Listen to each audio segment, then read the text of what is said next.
Hi. Oh, hello, Ruhi. Great. Hello. So listen, we will wait for another 3 minutes, They're all going to join me. Yeah. and then we will start. For them. Ranu, you're recording it for the others who are not able to join in the family? Yes. Yes. Okay. The button is on. Yes. And we Rahul can mute Bhatnagar, I ourselves. was waiting to see your beard, but I'm quite. Hi, It's not Shantanu. as big as I thought it would be. Can't hear you clearly though. And Your who's beard, this? your beard. And who's this Oh, beta? thank you. Who's this beta? अरे आशा मौसी मैं हूँ Rahul. Oh, So nice, Adi beta. So nice. hi, Vishu. Hi, Hi, Neelu. Mathur. How are you? Good. Rachita, you're looking very Hello, slim. You've Tutu. lost weight. So nice seeing you like this. Asha Bua? Hi, Jayan. That it's Hello, audio. Jayan. Hi, You Jen. है? Audio is on. Here. और ये है भैया सुबीरा हाँ जान सुबीरा. Wow. Hi. Namaste, Asha हाँ. Bua. This is Shyam भैया and सुबीरा It is हाँ. my request. Right. So Yeah, because you know, Namita, another 2 minutes. Madhu. I Madhu. think we wait. Your forehead. ये I'm ना really waiting for Kirtinaji and okay. Veerabaji to join. They're going to speak. हाँ ये बात हुआ. Natasha, give it another 3-4 minutes. At And least, Rashmi, चकले तब याद आ रही है. Rashmi also, so I'm waiting for them to join. Yeah. Okay. That's Meera Buaji joining from God's iPhone. Great. Yeah. Hi, Meera Gigi. Hi there. Charu's there. Charu. Charu's there. Hi, Charu. And who's also there चालू है. hi. There's Hi. Hello, Hi. Asha. Hi, my dear. Hello. Wow. Deepa joined also. Come on. Okay. I saw ये हमारे वो हैं बच्चे. Hi, Kirti. I'm waiting for Raji and Rashmi. They're also going to speak okay, today. great. So I'm waiting for them. Hello, Asha Gigi. जान सुबीरा. कीर्ति मौसी कीर्ति कहाँ आई अभी? आ गए. ये पता नहीं खुल क्यों नहीं रहा है. Can't see you. Raghu, we can't see you. Put on your video. Oh, I'm just Hello, Ruhi. in the video. Hello. Hi. है? Hi, Ruhi. Oh, wow. Lovely.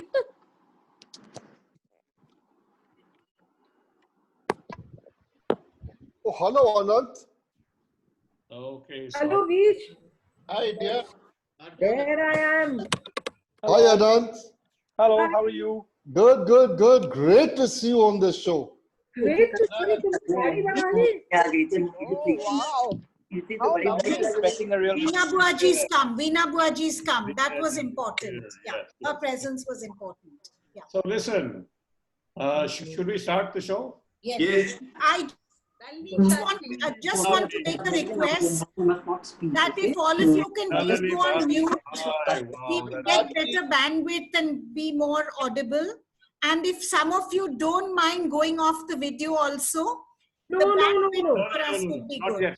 Yeah. Until we start. Nalini Chachi is here. Nalini Chachi, welcome. Hello. Hello. And Surabhi is here also. Yeah. Hello, Asha Gigi. Oh, wow. Hi. Hi. Hello. Gigi. Hi. Nandakini has come. Charu is also. Mandakini is here. Wow. This is becoming very nice. She's not. Becoming very nice. Hello, Shantanu. Anu Chachi, Hi. 26 Hi. participants. How many? 26 at the moment. Wow, that's great. That's a good beginning. Quarter of a century at least. Hello, everyone. Hi, Veer. Hi, Hi, Veer. good to see you. How are you? अरे अच्छा. Vinita Buaji, hi. everyone. Someone was at अरे वाह, Vinita Gigi. That's really good. Okay, so Ruby. Veer, nice to see you. अरे वाह, Hi. Chand and Subira, very nice. Great. So do we do audio and video off or continue, Ranu bhai? Wow, Dakshita. Uncle. Hi. Okay, can we start? Namita, we start? Let's start. Ranu Chacha, yes, we should start Okay. because I think there are a small number of us here and we should start. But All we right. should actually get on to mute, please, now. Please. So please, would everybody go on to mute, please? I will just say a few words to start this thing off. And then we will hit the road. Right. So listen, this is delightful to have the family here to talk about some interesting issues, very serious issues. And there are 5 generations in the family. Dr. Chacha ji is number 1 generation. I am number 2. There are generation 3, which I can see a lot of you here. And generation 4, the youngsters, I don't think they've got yet, but we would like to see some Gen 4 as well. This program has been put together by 5 of us. There's Vishu, Why There- should I hold it? there is Rahul, and there's Put it off. and the structure has been decided by the 5 of us. So all of you are very welcome. We have shortlisted about 30 topics, which would take us through to the end of 2021. And there's some very interesting topics, and a lot of you will be speaking on these topics, okay? But this is a serious enterprise. We want to see the massive talent that is there in this family. But let me start by introducing the first speaker on this launch session. The topic is the new education policy, and who better than Professor Dr. Namita Ranganathan, who is been teaching at the Central Institute of Education, Delhi University, for a while. She has until recently been the dean, and she's on many Government of India groups as advisor to education. Namita, please forgive me, I will not take all the names where you are advisor to, but it is a lot of places that you're an advisor to. So shall we launch this? But before we do that, can I request everybody that let Namita decide who she wants to unmute. So please unmute only when Namita says so. And there will be lots of questions if you want to raise it. Unless Namita unmutes. Or chat. He's allowed it. Namita will then ask you to unmute. Otherwise, 20 people will speak at one time. Over to you, Namita. Let's All start. right. Thank you very much, Ranu Chacha, for this. Thank you very much to the family members who've all come here, you know, on a Sunday afternoon. And it's very mesmeric for me to see all your faces before me. And I also want to say that, you know, Brijveer Chacha ji, who started the G10 forum, whenever I argued with him about the non-representation of women on that forum, he always acknowledged that, yeah, actually, you know, I don't know how it happened, but we should have had some women on it.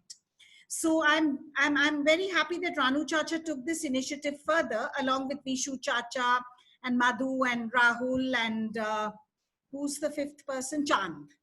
They took this ahead and, you know, they acknowledged that the family is indeed a very talented family and there's a spectrum of issues which we can address. So I also dedicate this to Brijveer Chacha, with whom I could have a debate or an argument or a discussion on any theme close to my heart. And, you know, he was always ready to engage. So having been in education, and I've been working in the Department of Education since the last 35 years, we've been waiting for a new education policy since the last 34 years. So, you know, my entry into education is kind of synchronous with the time we've spent waiting for the new policy to come.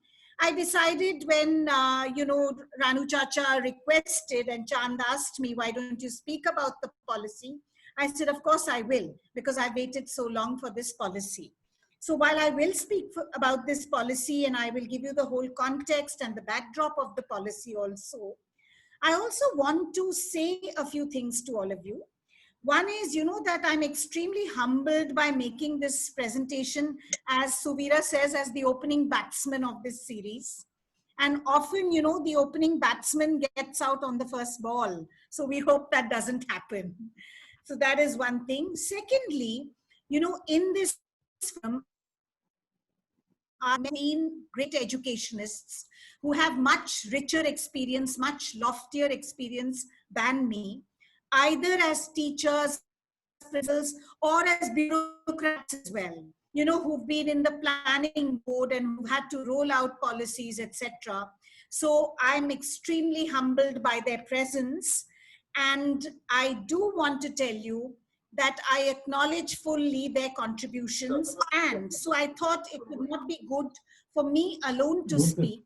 So while I will take up the first half an hour or 35 minutes, because I need to put the policy in context and talk about its main salient features, I would also be inviting Rashmi, who's had a long innings in school education, to comment about some policy reforms in school education. I would be inviting Veena Buaji, who's had a very, very illustrious career in higher education in Delhi University. And she's always been a crusader of many activist causes. So, she's the right person to talk about issues in higher education. Kirti Buaji has been the principal of Jai Hind College, which is one of those multidisciplinary bastions, one of the leading colleges in Bombay. And she's had rich administrative experience, and therefore she has a rich perspective and understanding. I would also call upon her after I finish the initial presentation. And I was so looking forward to having Gogi and Harish also talk to us, because, Gogi has worked with Skill India, and the policy has a huge emphasis on skilling and vocational education. But Gogi apparently is busy with the orientation program of her children who have joined Ashoka University today. So I was suggesting to her that, she can grab some moments and come this side. So if she joins us, Gogi will also speak. And Harish has been very active in the forum of the private sector, which looks at online learning. And, Byju's is almost a second name. It's like having your favorite teddy bear in most school children's homes. And Harish is very, very into Byju's. And I think he's on their, he's one of the senior management persons in Byju's. So I was hoping that, he would also make a contribution. So if they're able to join after their children's orientation, we would give all of them 4 to 5 minutes each. In the meantime, we have a chat box. Any of you wishing to put any comments or questions, you're most willing to put them, you're most free to put them into the chat box. Type out whatever you want. A comment is most welcome. A question is most welcome. We will take up all these issues at the end, and I've requested Suvira to help me with that in terms of scanning the chat box and reading out the comments and also posing the questions. So now I am going to speak to you about the new national policy on education. It is my request, so that all of us have enough bandwidth, that we all remain on mute. And as I request you to unmute and speak, then I will ask you to come forward, unmute and speak. And towards the end, when we all have to pose questions or we want to make comments, we can always unmute and come forward. Thank you very much. I'm sorry if I sound very teacher-like and very instructional, but I just thought, it's important to put this out in order, and all of us should enjoy this session. All right. So 34 years it's been, and we now have the new national policy of education. So the first question which should come to our minds is, why did we have to wait for 34 years? The last policy was in 1986. It was called the New Education Policy. And the first policy, the official policy of independent India, was in 1966. It was called the First Education Commission, also called the Kothari Commission. Now, the Kothari Commission and the New Education Policy, both of them emphasized two things. India was still taking off in the sector of education, both in school education and in higher education. So there was a lot of emphasis given to universal enrollment, ensuring that everybody enrolled in schools They also had access to higher education. So the thrust was on quantity, on figures, on ensuring that there was universal enrollment. Along with enrollment, it was important that there was universal retention, that people having enrolled in schools and colleges actually stayed in the schools and colleges and completed the courses or the degrees which they were studying for. There was also a very, very important concern about equity. No policy is born in a vacuum.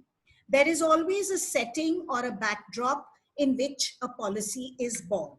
So the setting or the backdrop always in a national policy comes from the Constitution of India. So if you look at the Constitution of India and you look at all the different components of the Constitution of India, the articles which exist within it, and the promises which exist in the preamble of the Constitution, which we call the constitutional values, they are always the backdrop which informs every policy. So if we look at the preamble of our Constitution, there are 4 or 5 very, very important constitutional values which education always tries to preserve and which education tries to inculcate and to also enable people to enjoy as rights and also in terms of understanding their duties. So let's look at the Indian Constitution. Equality is a very, very important consideration. A lot of people dismiss it as Nehruvian idealism, but actually equality, the first step in equality is always equity. That people should be equal. There should be no discrimination on the basis of caste, creed, color, economic background, income, etc. May I request you, Raju, to unmute? May I request you to mute, please, Raju? Can I request you to put yourself on mute, please? Yeah. Okay. But what about... So that is one dimension. The second is that we are a democracy. If we are a democracy, people have rights. And education is also part of the rights assertion discourse. We all know that in 2009, education became a fundamental right. What did that mean? It meant that every child between the age of 6 to 14 years could not be denied education, because now it was a fundamental right. That was actually a path-breaking judgment, the credit of which goes to the previous government, the UPA government. So that is something which we have to also keep in mind. The other aspect in the Constitution, which is celebrated in education, is social justice, that there will be justice for all. And beyond social justice is the notion of universal brotherhood.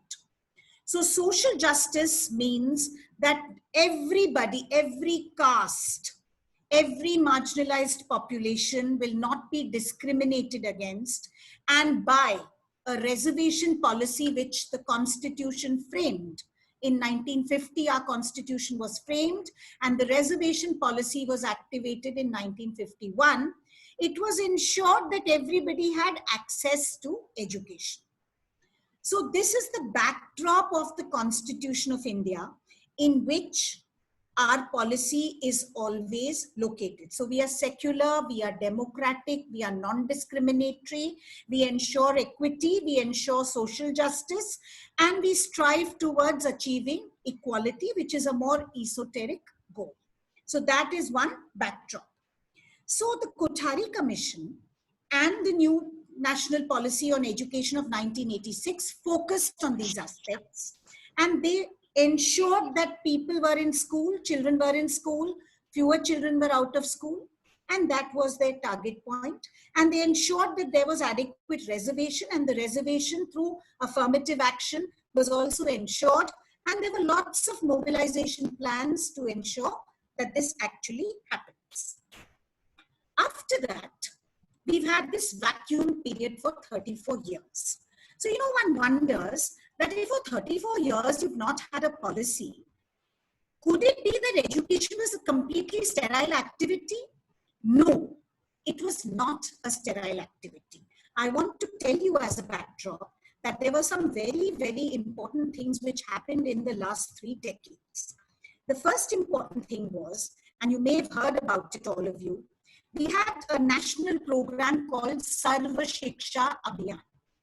Sarva Shiksha Abhiyan was set up by the government of India to ensure that education is for all, and there is an emphasis on inclusion, okay, inclusion and quality. So it was not only about having numbers and figures adequately represented, it was also ensuring that we gave quality education and we were inclusive in our school and in our higher education structures. Apart from that, we also had what is called the Rashtriya Madhyamik Shiksha Abhiyan, the RMSA. So that was for Madhyamik Shiksha is middle school and secondary school. So there was a big abhiyan, like a pehel. You know, the government called it a pehel. It was a movement to ensure that quality and inclusion go right up to the end of the schooling years. The very, very important change which took place was that we had a Skill India mission. You remember we had a whole ministry for skill development with a full ranked cabinet minister. And the belief was that if we skilled people and we made them, capable, it operated on the capability model. If we made them capable of actually learning a skill, they would be able to find employment. So skilling would become the means to employment and the means to a better life. But Skill India, and in Skill India, we all know that the Pradhan Mantri Kaushal Vikas Yojana, with which Gogi was very closely associated, did a lot of programs. But unfortunately, the interface between skilling and industrial employment did not happen.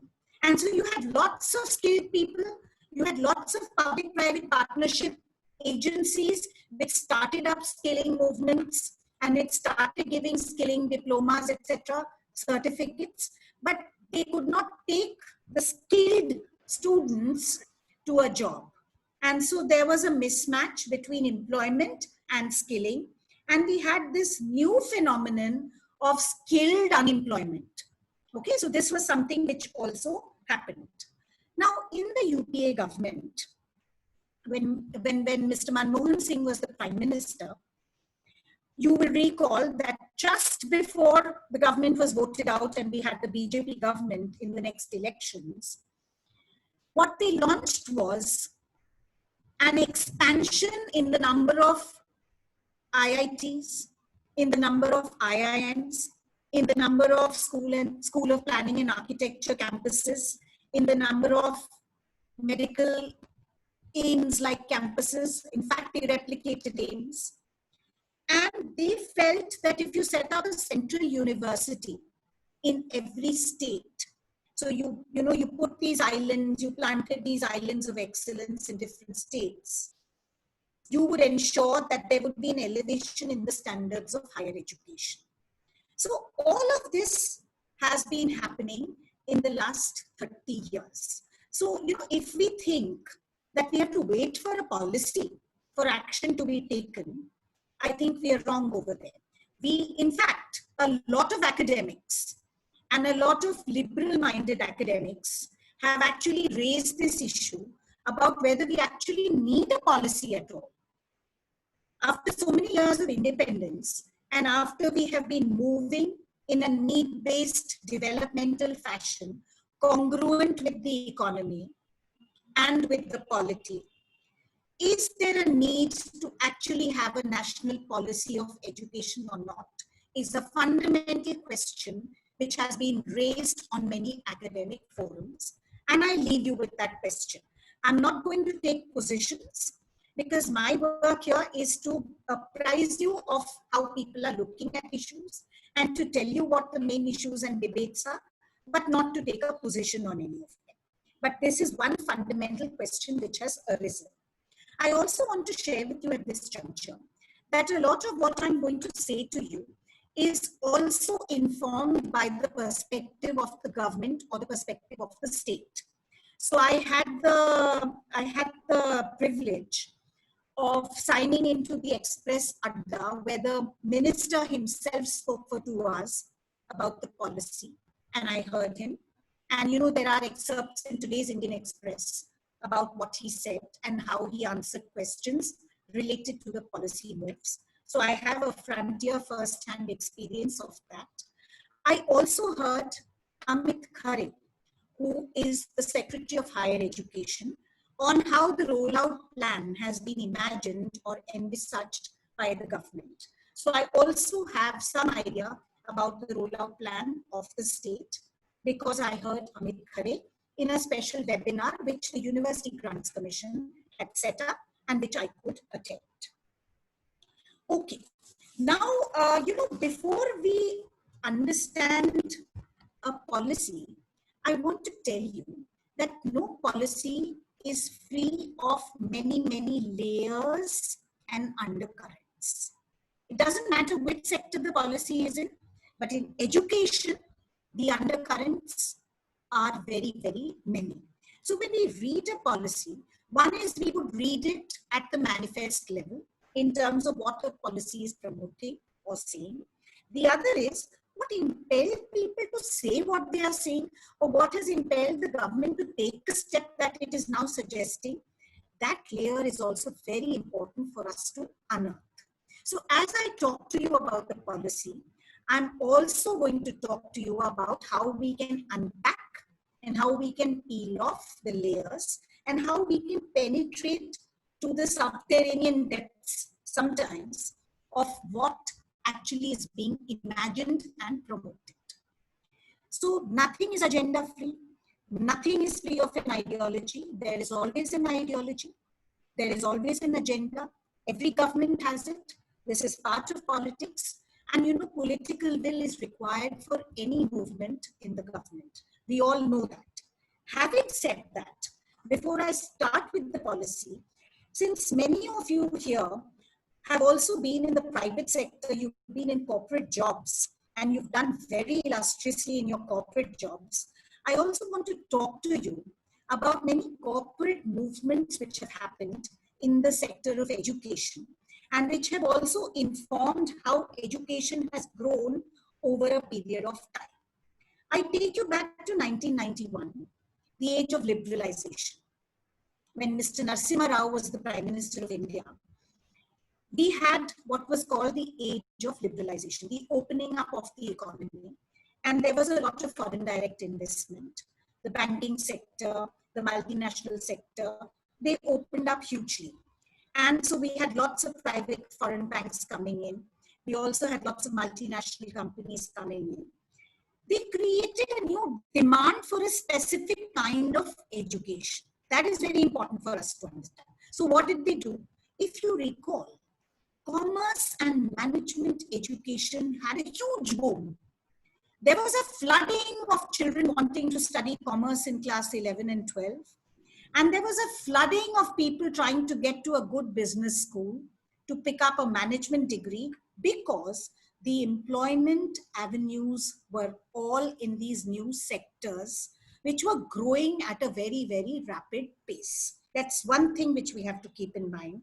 So the last decade of the earlier century and the early 21st century was dominated by the growth of this.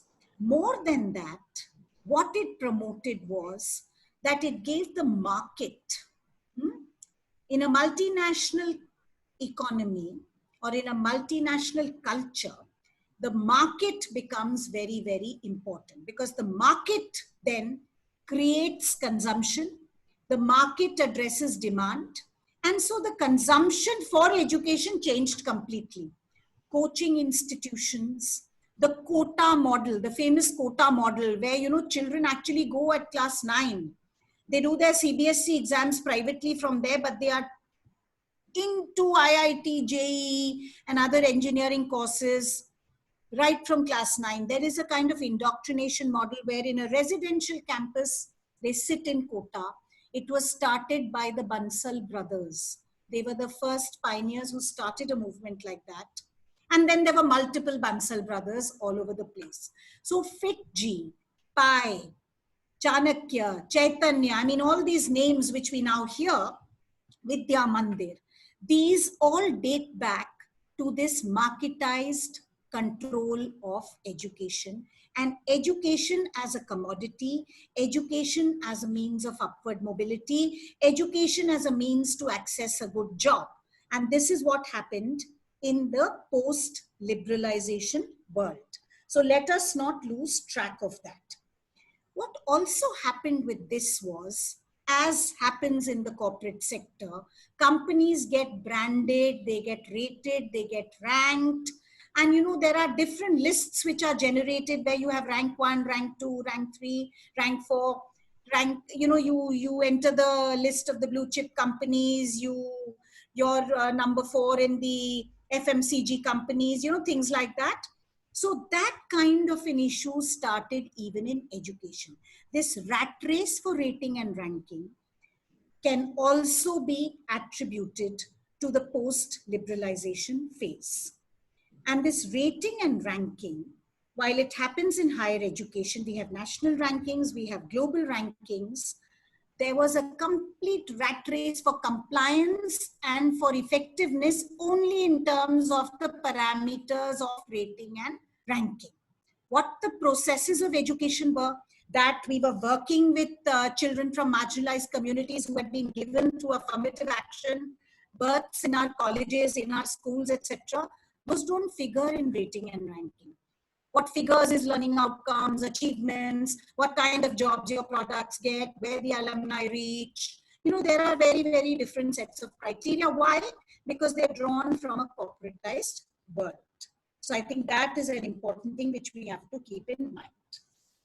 As I move on, I also want to basically flash 5 catchwords to you, which inform any policy in education. One is diversity, and closely allied to diversity is the concept of inclusion. So all policies in education acknowledge the spectrum of diversity. Social diversity, cultural diversity, regional diversity, caste diversity, linguistic diversity, all forms of diversity are acknowledged because we are a pluralistic society. The 8th schedule of our constitution says that there are 22 certified Indian languages, and each of these languages also has a written script. There are many more oral languages, many tribal languages exist. They do not have a written script, so they're not acknowledged in the 8th schedule of our constitution. So one is that this policy also, like all other policies, celebrates diversity and aims for inclusion. In the inclusivity that all education sector institutions try to do, the fundamental form of inclusion is caste. So as you know, we've had the reservation policy, I've already referred to it, but I just want to tell you about a very interesting layer or an intrigue in the caste system. So we've had scheduled caste and scheduled tribe reservations since the inception of the reservation policy. So 2 generations have already taken advantage of it.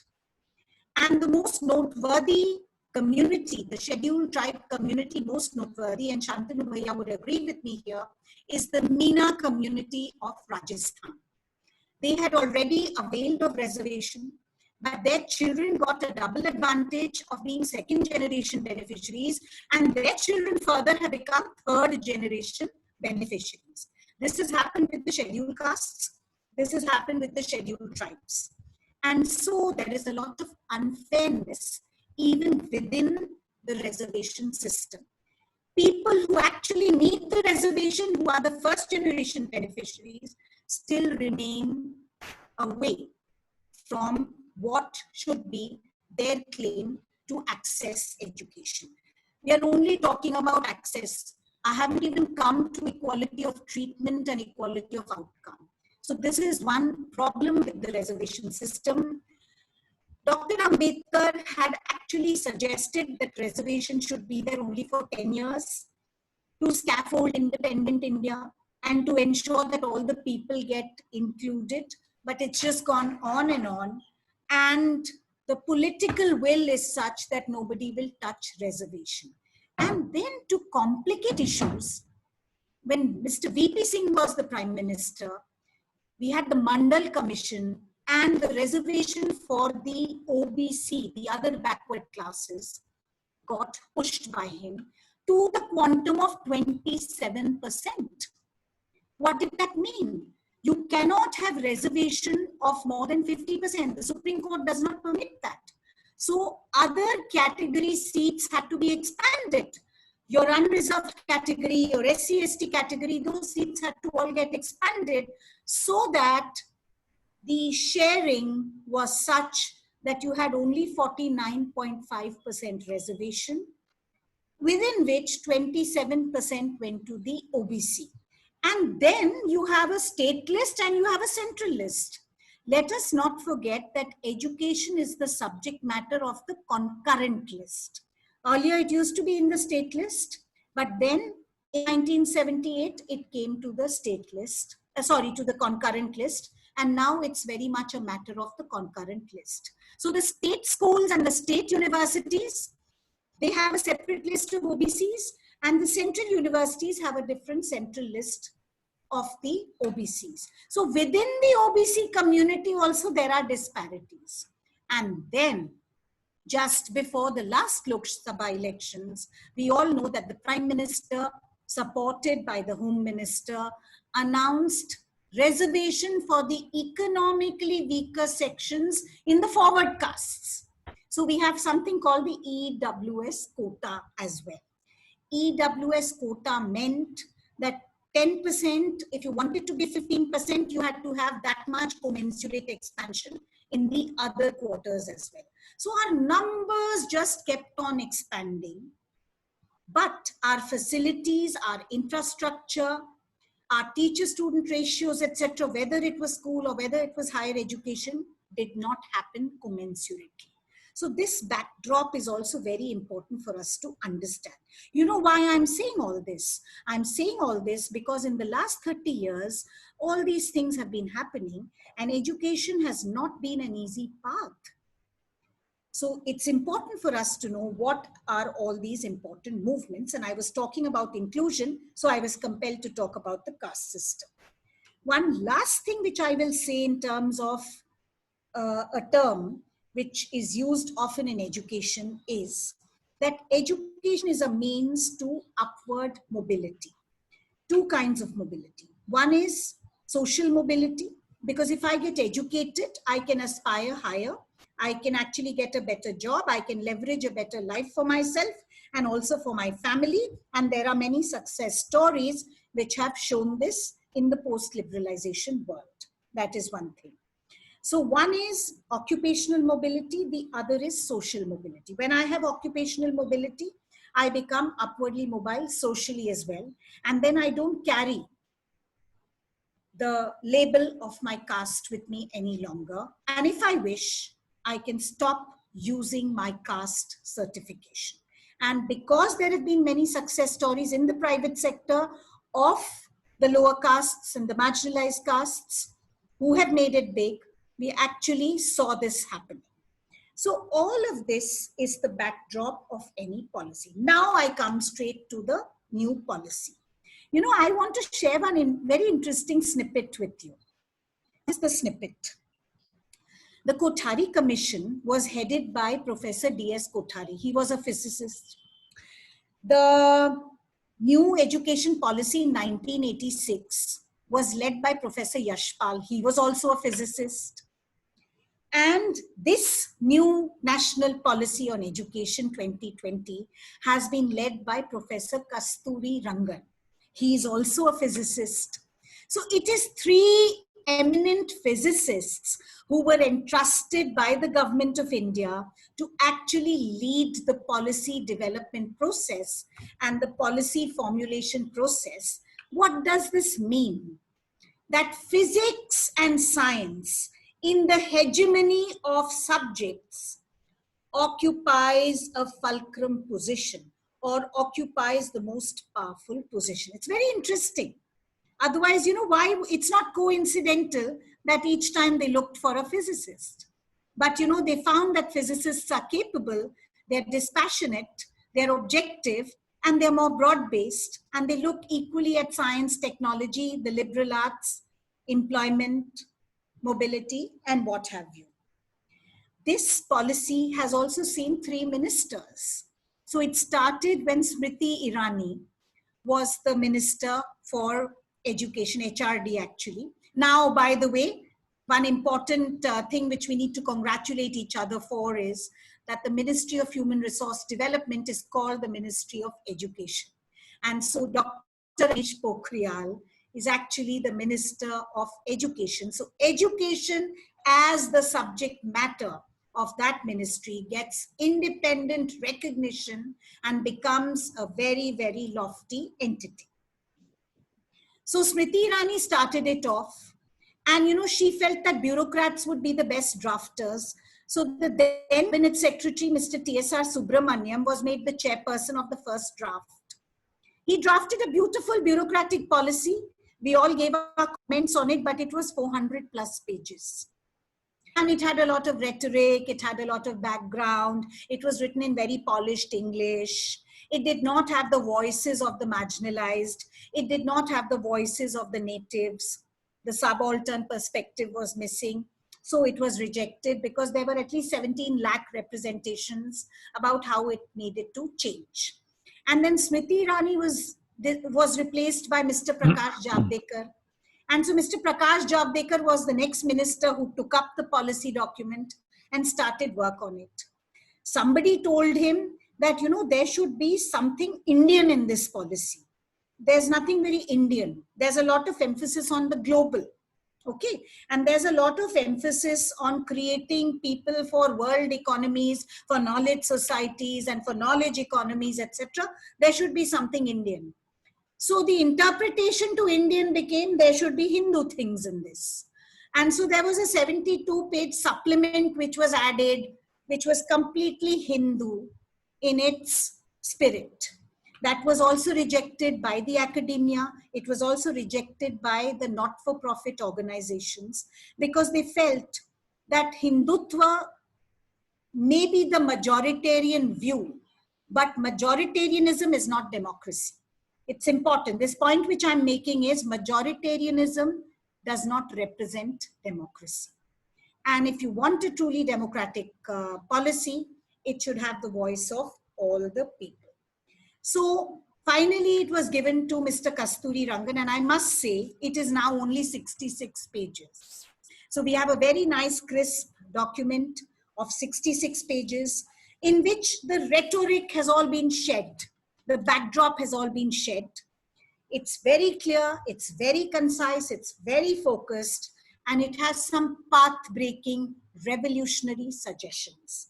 It actually looks at issues threadbare, and it has consulted very good experts in the field, and some of the recommendations are indeed laudable, and I will mention those. Of course, every recommendation, as I said, has a layer to it and has another side to it, and everything becomes debatable. So as I narrate the recommendations to you, I will also tell you what the flip side is and what the intent is of the state. So this document is in 4 parts, just to give you an overview. Part 1 deals with school education. Part 2 deals with higher education, the 2 dominant forces of education. Part 3 deals with other key areas of focus like professional education. So engineering, medicine, law, teaching, etc. all get into professional education. It also deals with online digital learning, and it deals with the promotion of languages and arts. So that is the 3rd part. The 4th part is the rollout plan. Now the rollout plan is important for us to understand. The policy has just come. The first set of rollout plans are planned for the next 2 years, then for the next 5 years, then up to 2030, and then they've taken 2040 as the cutoff year for the entire rollout of the policy. The argument is that the children who enter school next year, in the next academic year, who enter this completely restructured system which the policy is advocating, we have to see them through their schooling and college cycle to see if the policy recommendations have been worthwhile or not. That's why there is a 20-year plan. So there's immediate term, there's short term, there's medium term, and there is an ultimate long-term goal. That's how the policy is to be understood and read. Now, since time is limited, I want to take only another 15 minutes or so. I'm going to touch upon the key recommendations of the policy. It's impossible to do all the recommendations. So I will take up only the key recommendations, especially the more radical recommendations where the restructuring and the reorientation has been done. And then I will also give you some issues to think about as I talk about them. Let us look at school education. School education has been completely restructured. What used to be a 10+2+3 system, in which the pre-primary sector or the Anganwadi, Balwadi equivalent in rural India or in the urban poor communities, was completely kept out of that 10+2+3 system. It was seen as extraneous. In fact, the Right to Education Act also starts at age 6 years, because the directive principle started and had children from 6 to 14. 6 used to be the entry point to school when our grandparents were in school. Now, early childhood has been given a lot of emphasis and impetus. The reason for that is that the world over they've shown us that brain development is maximal till age 6. Up to age 8, the brain grows very rapidly, and early stimulation leads to a propensity for learning for life eternally. Children can learn 2 languages or 3 languages simultaneously because of this brain propensity. But by the time a child is 7 years old, a child has a vocabulary span for 1 lakh words. So that's quite phenomenal. So recognizing this as a worldwide phenomenon, the structure of education has been proposed as follows. That children from 3 to 8, which includes the pre-primary, the nursery and kindergarten is part of this, or the Balwadi, Anganwadi group, that's part of this. So children from 3 to 8 years, the first 5 years, that is called the foundational stage of learning. And the emphasis in that stage is on literacy, on numeracy, and on readiness for moving on with formal education. This is followed by the next stage, which is class 3, 4, and 5, what we call the upper primary in traditional jargon. Children between 8 to 11 years. This has been designated as the preparatory stage. Preparatory, why? Because now children are going to start learning subjects. And they have to be prepared for mathematics, for language learning. They have to be prepared for science. They have to be prepared for social science. So this is called the preparatory stage for formal learning. Then you have the middle school stage, which is class 6, 7, and 8, where actually the textbooks and the curriculum exist in a manner that formally you have to learn all the subjects. And then there is the secondary stage, which is 9, 10, 11, and 12. So they have eliminated what was secondary and senior secondary. But the catch in this whole system, while the structuring is very smooth and it's in tandem with the developmental ages and stages of children, the catch in this system is that the medium of instruction which has been proposed is that preferably wherever possible, and this is, I'm quoting from the policy, children should be taught in the mother tongue, the vernacular, or the regional language, or the state language. And up to class 3, definitely they should be taught, if not up to class 5, and if it can go up to class 8, that would be even better. But it says wherever possible, so there is some degree of diffused understanding in this. Now, this has evoked a huge reaction. Why has it evoked a huge reaction? It has evoked a huge reaction because, you know, our children in India have shown that they can study 2 languages. If they opt for the medium of instruction being English, they can study English and they can also study their mother tongue alongside, or they can study Hindi. In the city of Delhi, for example, English and Hindi are introduced right from the inception stage. So this is something which we need to look at. If we look at European countries and we learn from European countries, in Europe, what they do is that they teach the mother tongue. So in France, French is important. But along with French, very early in the first year of life, they will introduce German, or they will introduce Spanish, or whatever other language. And everywhere world over, it's been demonstrated that 2 languages can be learnt by children. So we need to think about this. When the minister was asked this question, so this question was put to Mr. Pokhriyal by none other than the principal of Cathedral and John Convent School. So Meera Isaac unmuted herself and she said, Mr. Minister, I want to ask you this very fundamental question, that why have made this imposition? Minister's response was, हम तो जी चाहते हैं कि सब लोग, बहुत options मिले students को. देखिए, एक सरकार का रोल ये रहता है कि जो हमारे कॉन्स्टिट्यूशन में दिया है, 8वें शेड्यूल में क्लियरली कहा गया है कि 22 इंडियन लैंग्वेजेस हैं, उनको प्रिजर्व करना हमारा कर्तव्य होता है. और हर जगह पूरी दुनिया में ये दिखाया गया है कि मदर टंग बच्चे का फर्स्ट भाषा होना चाहिए फॉर्मल लर्निंग का. इसीलिए हमने ये प्रपोज किया. Somebody asked him, if there is a Kerala father and there's a Punjabi mother, what is the child's first language?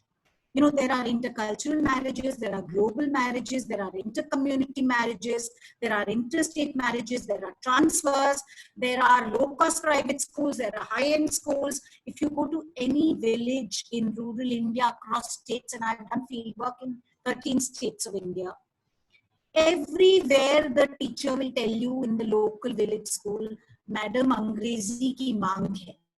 If there is a low-cost private school, even if it's just 1 room, and it's English medium, and it's called St. Priscilla Convent, or it's called Freud Convent or something, fees is 60 rupees a month, all children go and study in that school. Because English medium ka school is. So English is not just a language, English is an identity, and English is an identity for mobility.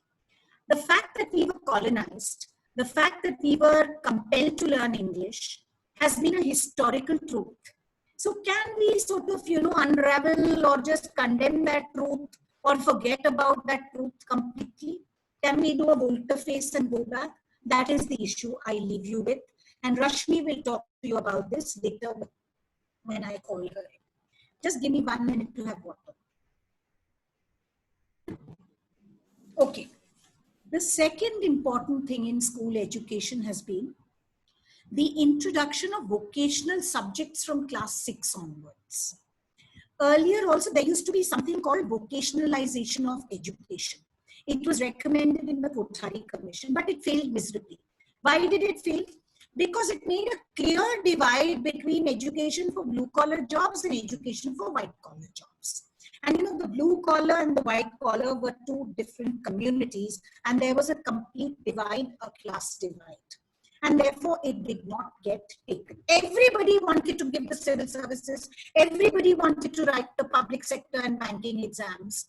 So they felt that they would not take vocational subjects. So what ended up happening was that those who kept on failing and who couldn't engage with regular education were the ones who took the vocational subjects. But now, this policy wants to revitalize what they call the introduction of vocational subjects, and they want to link it to Skill India. So skills, providing internships right from 6th standard onwards, tying up with the industries which exist in every sector, is something which the government is looking at. And this sorting is something which they've got from Singapore. But once again, Singapore is a very small country with a very, very small population. And in Singapore, there is an obedience compliance model. So if you're attending a government school and they do the sorting for you, if you're not good at something, they tell you you would be better for the vocational stream, but they ensure that you get a job and you lead a life of dignity. In India, that does not happen. It's still choice-based. So vocational education has to also be looked at from this perspective.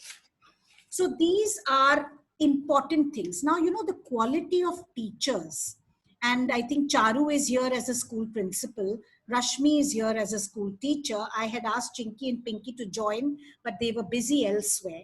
They will all agree with me that the brand of school teacher today is not the school teacher we would like to have.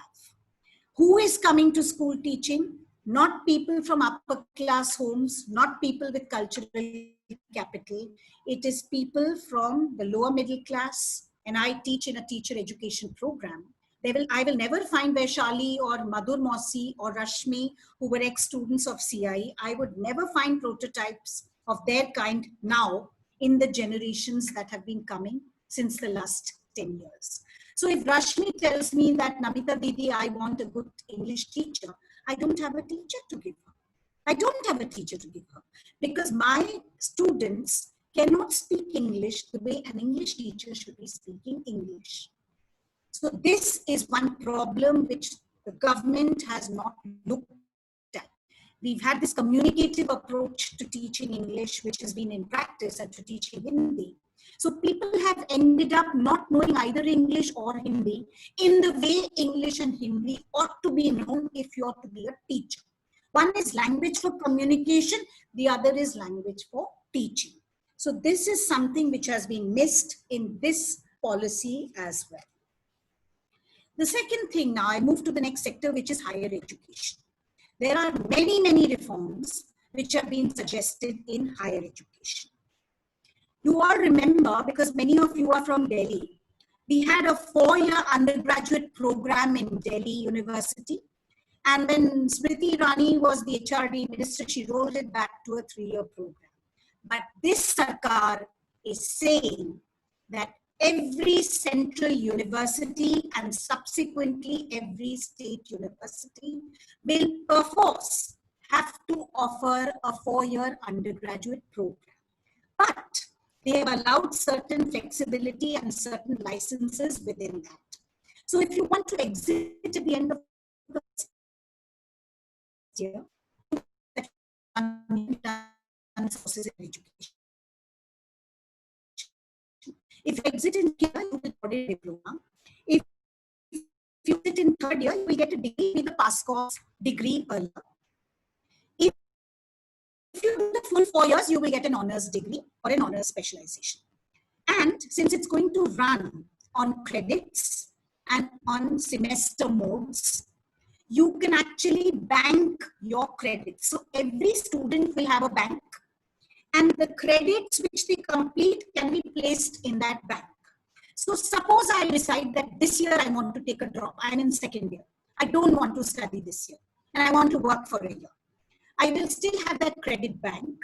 I can come back after 1 year and then cash on my credit bank, say that I have this credit bank in my portfolio and move on to doing the next credit course.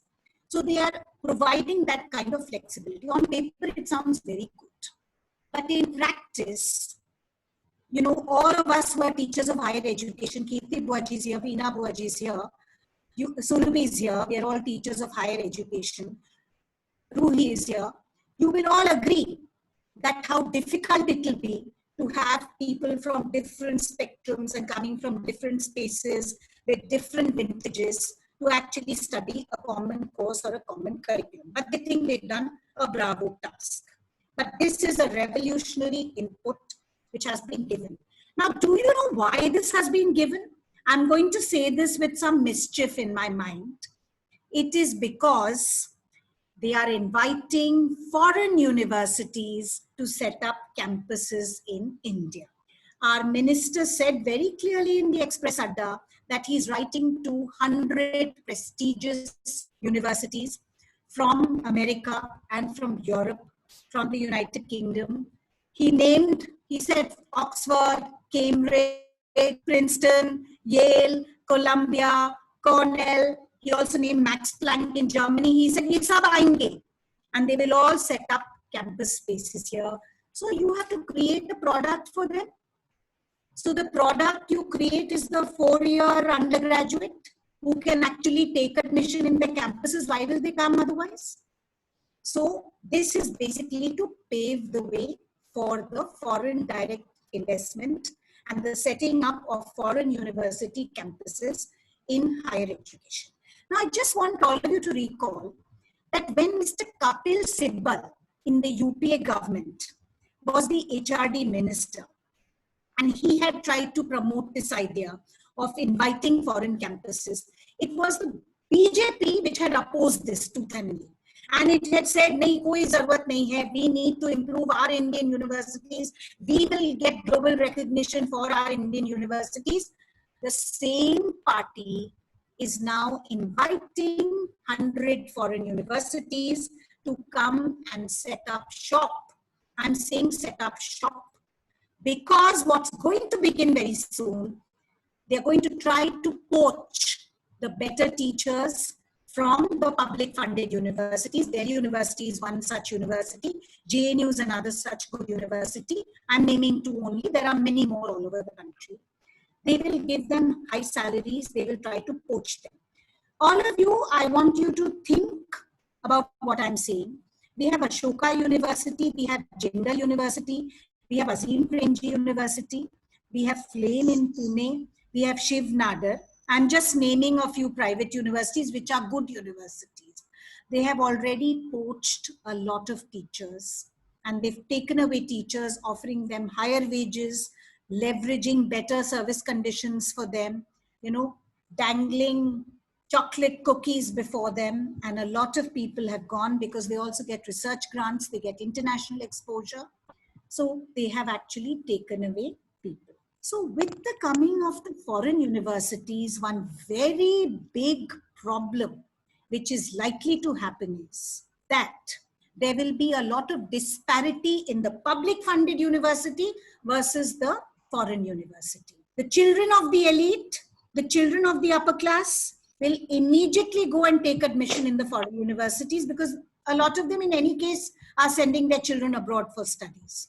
So the public funded universities, and I'm taking JNU because I studied there as a case in point, and Delhi University as a case in point because I teach there, where you really had this national composition of bright students from all classes, all regions, all backgrounds, enriching the ethos and enriching your readiness to face the world, you will no longer have that.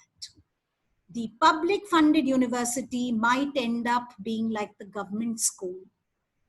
And the foreign universities will be the high-end public schools, which you have the sort of bastions of exclusion, the bastions of the hoi polloi. Do we want that? This is a very, very big danger.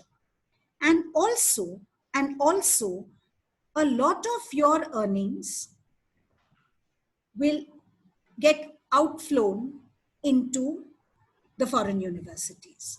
The Kothari Commission had recommended that at least 6% of the GDP should be spent on education. This new policy on education also suggests and recommends that 6% of the GDP should be spent on education. But till date, it hasn't been so. The maximum reached has been 3% of the GDP. And that too in different sectors. There's much more money pumped into professional education than into liberal education or mainstream basic sciences. So this is something which we have to remember. The other important reform which they are suggesting is that colleges should be given graded autonomy. Graded autonomy means that if they are high in the national rankings, if their accreditation process score is high, they should be disaffiliated from the affiliating university, and they should be liberated and set up as independent colleges who can issue their own degrees, run their own courses, and decide the service conditions, etc. For their students. The fee structure can be decided by them. That is called graded autonomy. There is a move to have at least 500 colleges moving towards graded economy in the next 15 years. So Miranda House, if I take a case in point of Miranda House stood first in the NIRF rankings. So Miranda House would be the first college to be offered this on a silver plate and told that please take autonomy, give your own degrees, do what you want, because you know you've made it. You're the best college in the country and you've been highest in the NIRF rankings for 3 years. But Miranda House is not interested. It's not interested because Miranda House is scared that what will happen to the service conditions of teachers, what will happen to the fees. Education is supposed to be a matter of welfare. Will it become a matter of commercial earning? Will it become a capitalist source of development? These are issues which are being raised in Miranda House. Teachers' wages might change. Their employment conditions will change. The poor students will not be able to come to Miranda House because Miranda House will not get any funding henceforth. It will have to rely on its own sources. So it will have to generate revenue generating courses, develop such courses and generate such courses. So in fact, the tragedy is that the better institutions do not want what is called graded autonomy. Think about it. The IITs and the IIMs, if I may mention them here, they are also not equal. Chand is sitting here. He's a product of an IIT. If I tell him that, IIT Roorkee is equal to IIT Kanpur, he won't agree with me. Or if I tell him IIT Dhanbad is equal to IIT Kanpur or IIT Delhi, he will not agree with me. There is still a profile of ratings and rankings even within the IITs. They're not universal. They're not equal. There is a lot of inequality among the IITs themselves. So even in autonomous bodies, they are called autonomous institutions or autonomous bodies, there is a problem, as in the management schools. Rui is sitting here. So she will also testify even in the B schools. So these are issues which we have to think about. Universalism will not work. It is contextualism which determines the fate and the future of higher education. JNU. Anybody, when you say that you're associated with JNU, they start giving you galis. And they say that so much money we waste on you. There are many of us sitting here who have studied in JNU. Dakshita is sitting here. She's a product of JNU, I know. JNU has produced the best politicians, the best journalists, the best administrators, and the best academics. And universities are spaces meant for this. You have to have good politicians. You have to have good journalists. So if they come out from a free democratic space where education is done differently, why would you abuse them just because they don't fit into your model of obedience and compliance? Is higher education for obedience and compliance, or is it for idea generation? That is a question which I leave with you. Now, coming to the corporatization of higher education. And here is where we draw from any multinational company. UGC, which used to be the god for all of us, because all our grants came from there. Kirti Buaji visited UGC whenever she came to Delhi, because she was always begging for a grant for her college. UGC is now going to be disbanded and replaced by what is called the Higher Education Commission of India. The Higher Education Commission of India is going to have what used to be called in the yesteryears when my father was in service, 4 divisions are now called 4 verticals, because verticals is the corporate bhasha. So the Higher Education Commission of India is going to have 4 verticals. Vertical 1 is going to be for regulation and monitoring. Vertical 2 is going to be for accreditation. Vertical 3 is going to be for financing, and vertical 4 is going to be for general education. So general education will have bodies like the Medical Council of India, the National Council of Teacher Education, the Bar Council of India, they will all find space in the fourth vertical, which is called the general education. And they will have a governing council, like you have a board of directors in any company. So that governing council will take all the decisions. So it's a completely corporatized model, which has been floated, and the language also, which has been used to express the salience of this model and its functions, is in the corporate standpoint. Is this not centralization of education? That's a question I leave you with.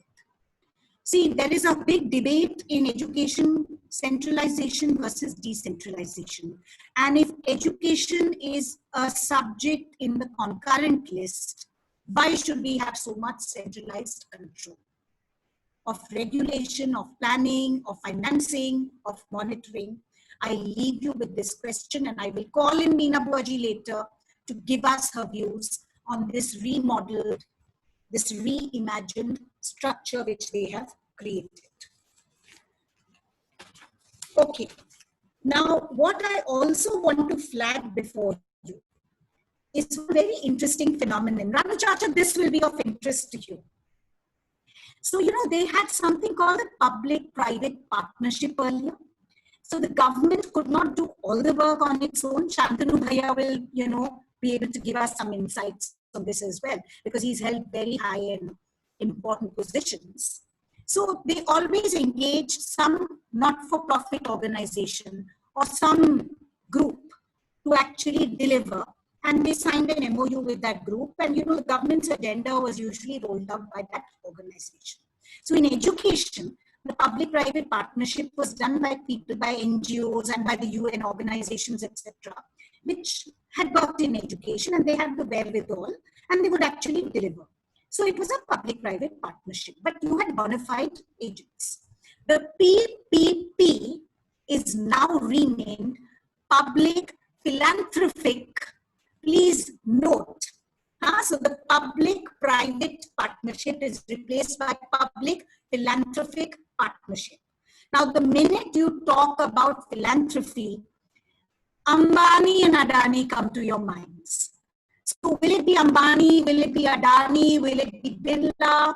Who is going to run education? Are we going to have Ambani University, Adani University? Because if they are going to be the philanthropists, naturally they will have captive hegemony on different institutions. Do you remember one controversy? When the Institution of Eminence was being given, when the Institution of Eminence Awards were being given, the GO Institute, which doesn't even exist, no campus, it's just a piece of paper, that was also given an institution of attack. Everybody knows who has funded PM CARES. I'm drawing your attention to that as well. Pardon me for this. But the danger of using the word philanthropy and get big powerhouses to actually make the bid and to hold captive that sector, that is also something which you can't deny as a big impending danger. So I wanted to draw your attention to that. One very good thing about our policy is that they are creating a national research foundation. Madhu just came to tell me, by the way, that 1 hour is over. So I'm winding up now and I'm going to invite others. So, you know, one very good aspect of our policy is that they have advocated the setting up of a national research foundation.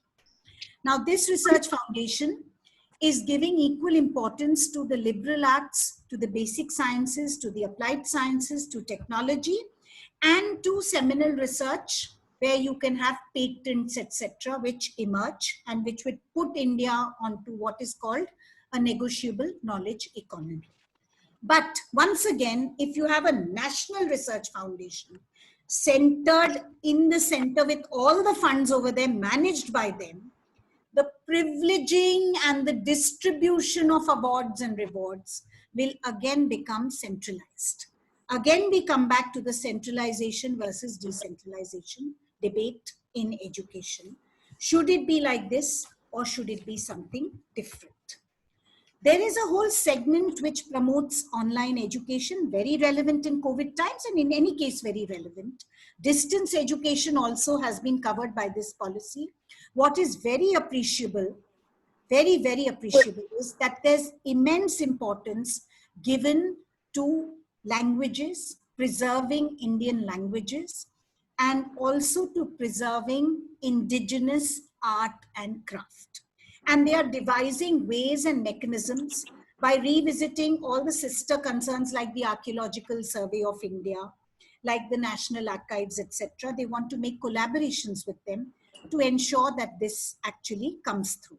So that is something which is very appreciable. भाषा पे एक आपको उलझन में डाल के फिर मैं इनवाइट करूंगी रश्मि को सबसे पहले. उलझन ये है कि हम सब जो हैं हिंदी बोलते हैं, है ना, लेकिन हिंदी तो मानक भाषा है, that is standard language. Hindi अवधि में भी बोली जाती है, हिंदी ब्रिज भाषा में भी बोली जाती है, हिंदी खड़ी बोली में भी बोली जाती है, हिंदी उर्दू में भी बोली जाती है. सो जब बच्चे आएंगे लखनऊ के किसी के विद्यालय में पढ़ने और ये सारे डायलेक्ट्स लेके आएंगे, उनको मानक भाषा तो सिखानी पड़ेगी ना. तो ये जो मंत्री जी कह रहे हैं और ये जो पॉलिसी हमें बता रही है कि भाई मदर टंग में ही होना चाहिए, तो मैं तो चाहूंगी कि अगर मैं लखनऊ की हूँ और उर्दू भाषी हूँ मैं, तो मेरी एजुकेशन तो उर्दू में भी होनी चाहिए. लेकिन मेरे क्लास में बहुत अन्य भाषा के बच्चे भी बैठे होंगे, तो टीचर क्या करेगी? With this, I invite Rashmi, who's herself a language teacher, teaching in the Sri Ram school. I told her to share her experience and her perspective on this. Thank you very much. We are not finished because we'll finish only when we take all the questions. But I flagged some issues before you. But I'm inviting Rashmi right now to come forward. Rashmi, please unmute and come forward and speak. Thank you so much, Namita Didi. You've actually covered the entire policy so beautifully. In fact, enlightened us beyond that I am short of words. Absolutely. And what you really discover over time is that you're in a web.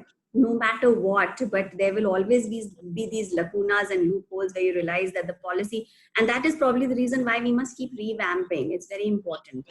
I'm going to take you, namaste everyone in the family. Thank you so much, Namita Didi and Ranu Mama. Stupendous idea to get us all together this way. Thank you so much. I'm going to take you into the baby world of children for a minute. So just starting off with my very personal experience right now, we're into a virtual classroom these days. Ever since March, the final exams got over, students got onto the platform of learning and the world changed. To the extent that it was difficult for teachers to adapt for a very long time. We had to suddenly revamp ourselves, our style of teaching, our pattern of education. Everything went into a state of upheaval. And then, of course, midnight preparations to get classes going.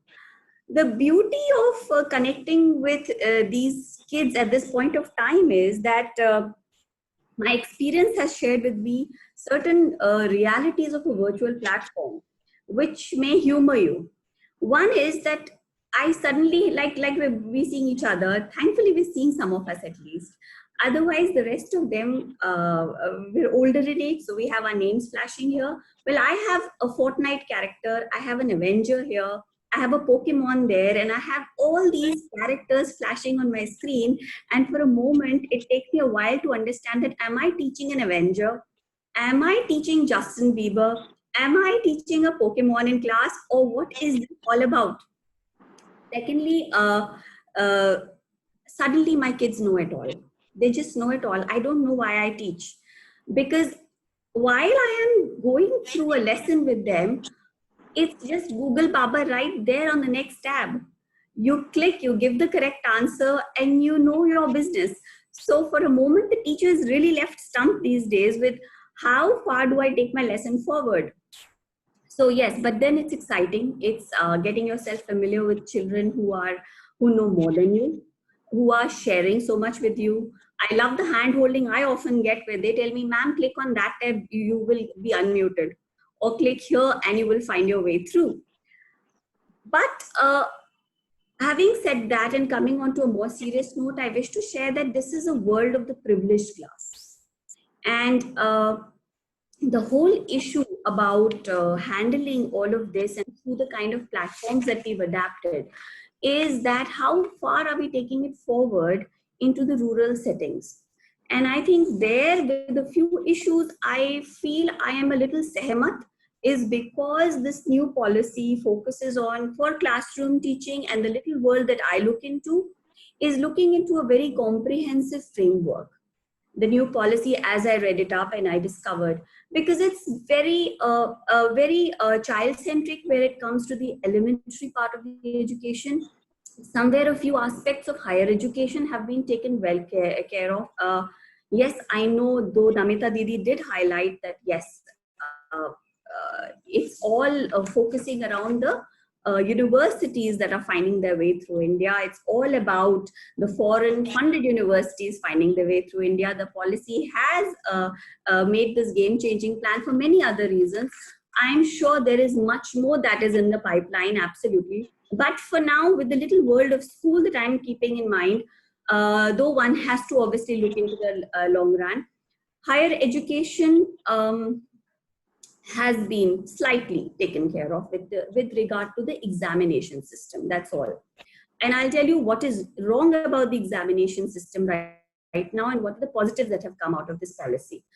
And of course, the third and the most important thing that we have never focused on is vocational training, which again Namita Didi has touched upon, because not everyone is made for the university, and this was something we needed to realize much sooner. Vocational training should be as important, because at the end of the day, the importance lies in how this can benefit everyone at the level that they wish to tackle education.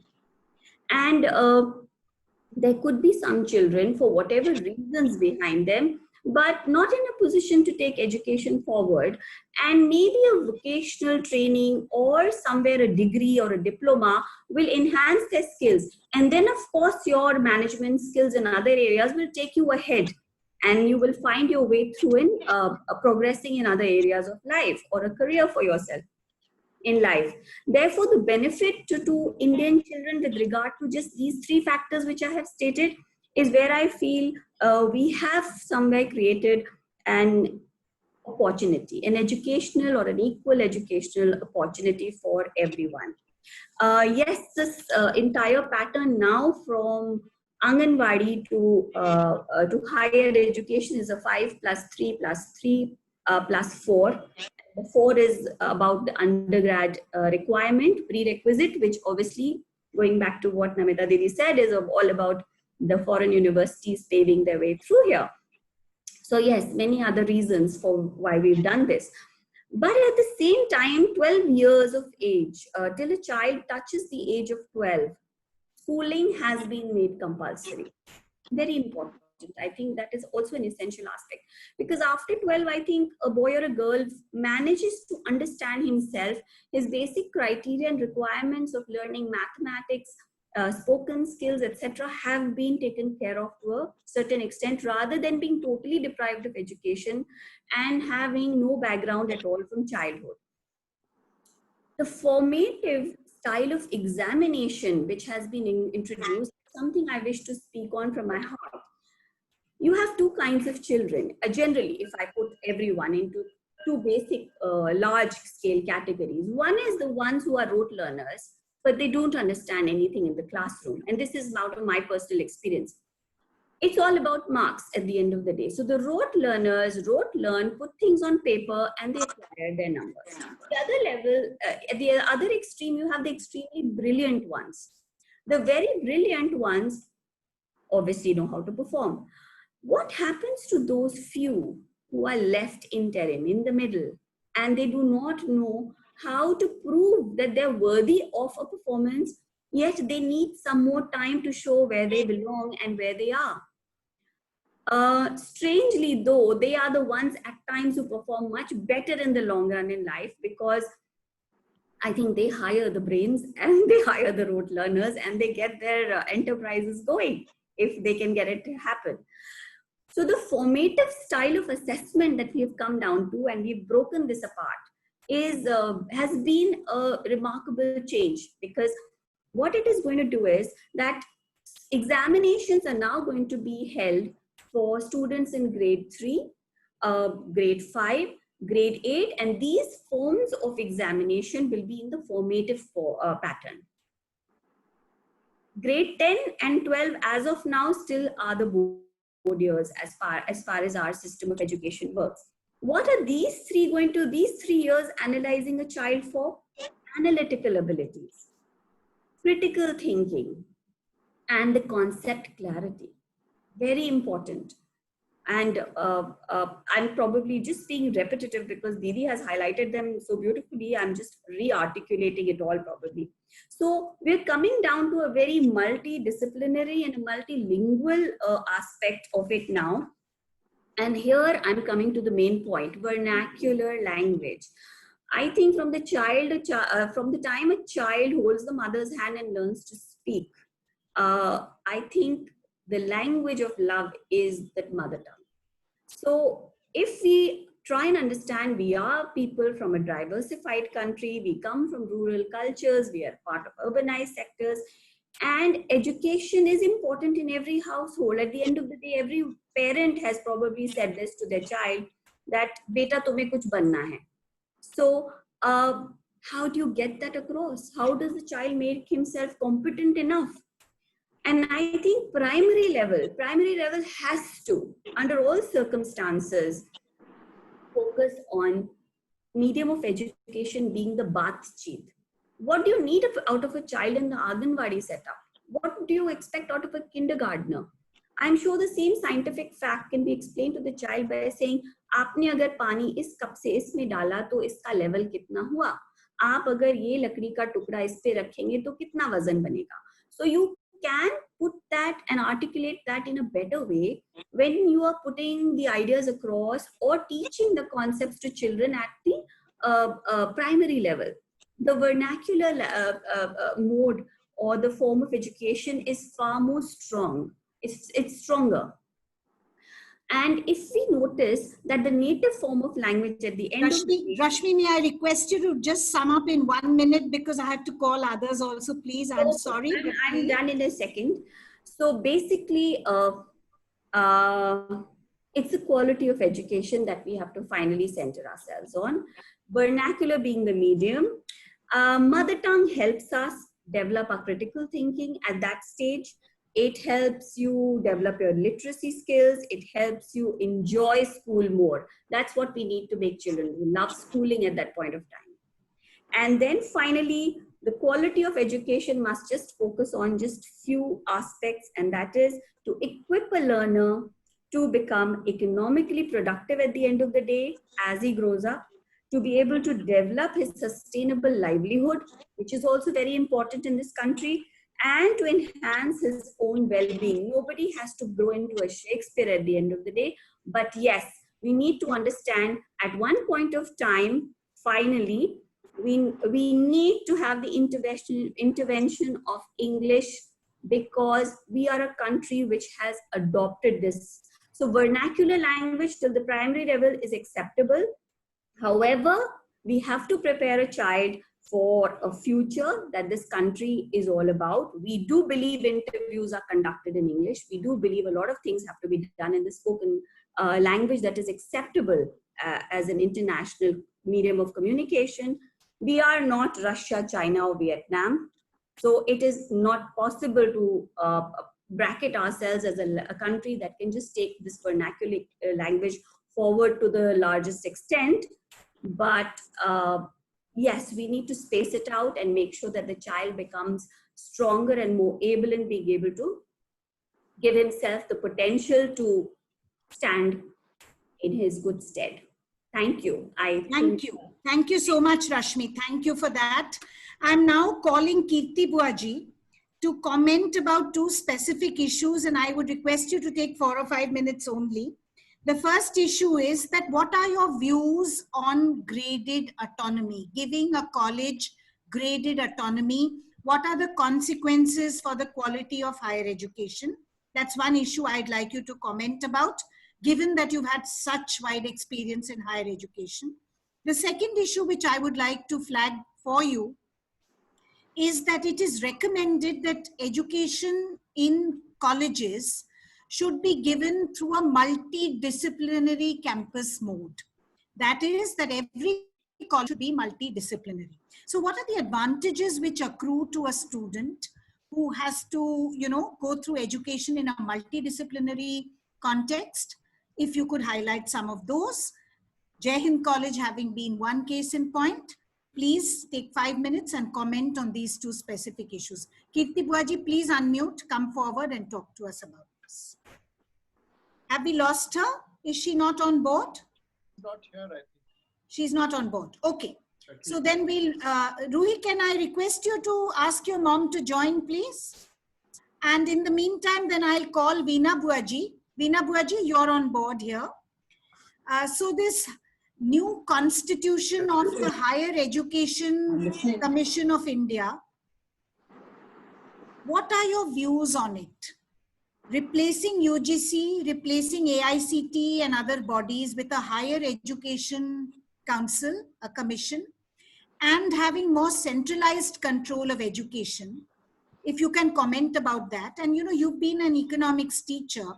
Why is it that the state never allows 6% of the GDP to be used for education? If you could comment about those two things in 4-5 minutes, please. Namita, it makes me laugh when you say, I've been an economist, and so I'm in a position to comment on all this.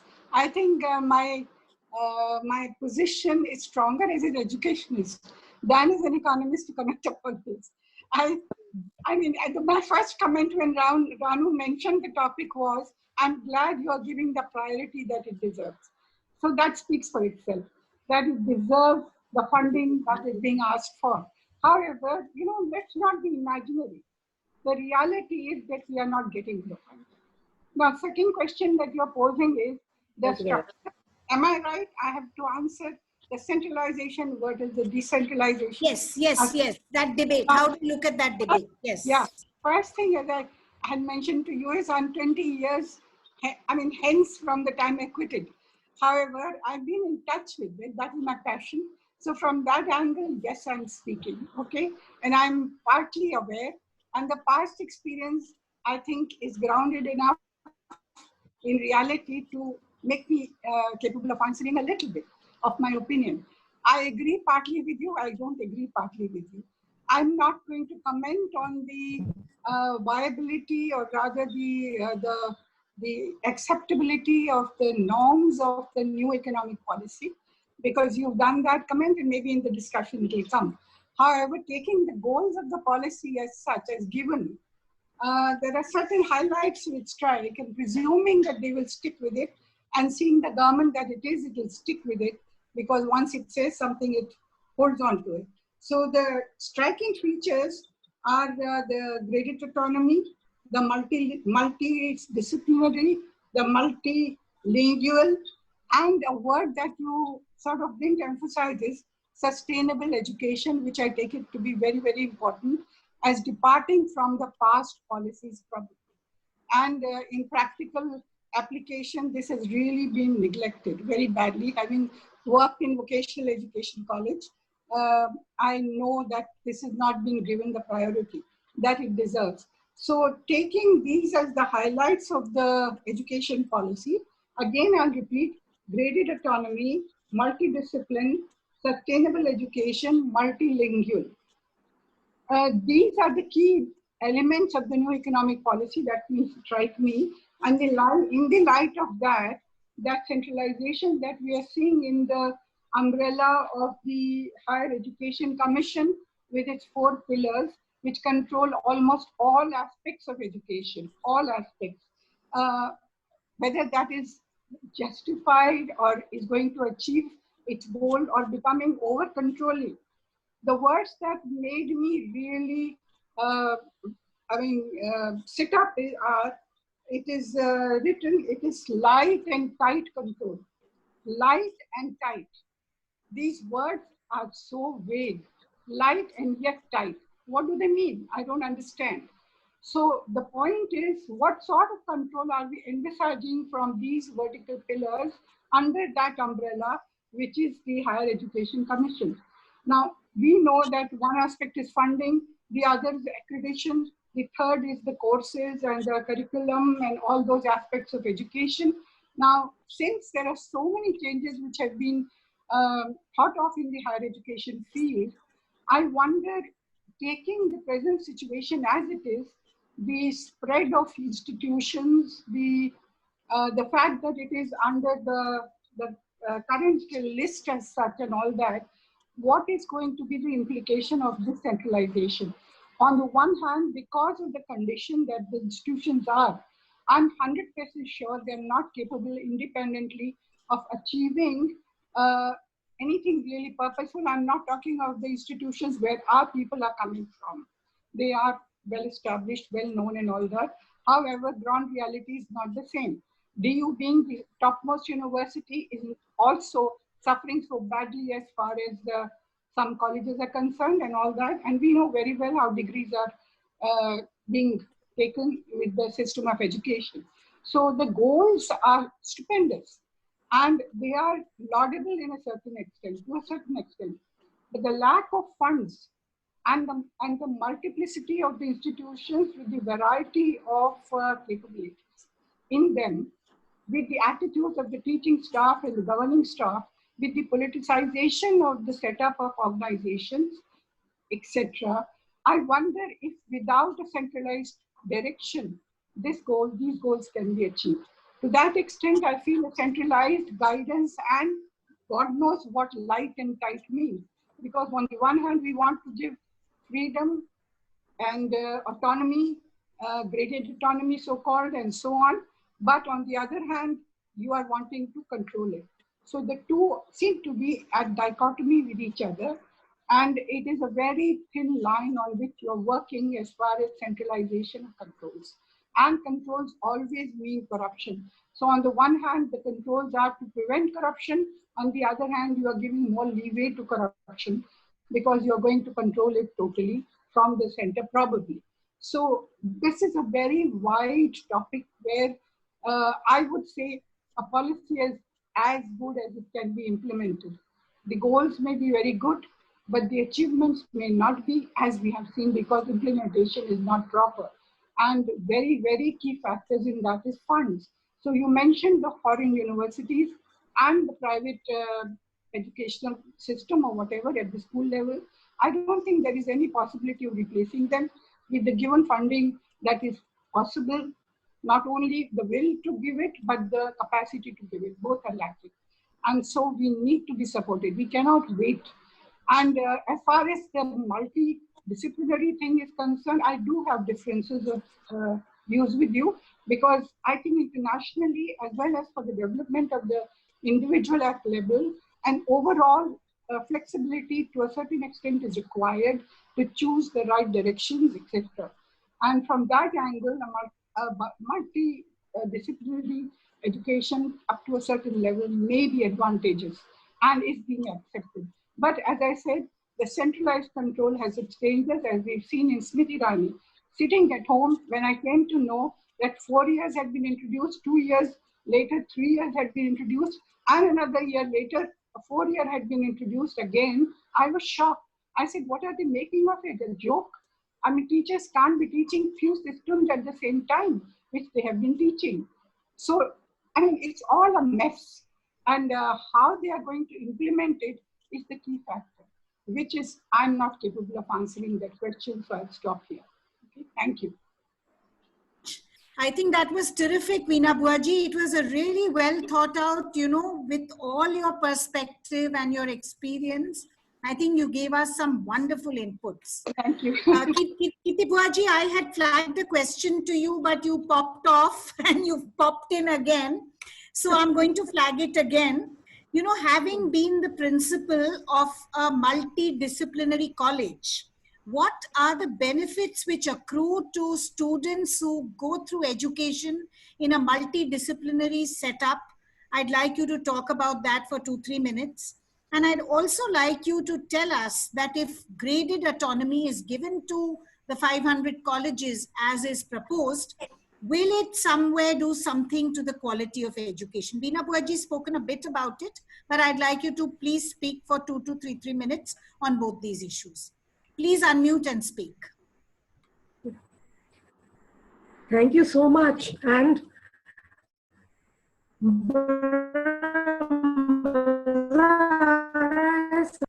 it's nice. Samne rahu.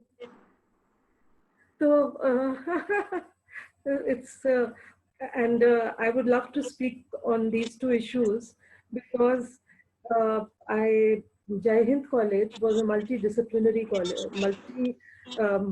faculty college. So there was, I felt that being a multi-faculty college, there was a lot of the students really mingled with each other. The students mingled with each other, learned a lot, and because Jai Hind was a minority college, so to some extent we had some freedom.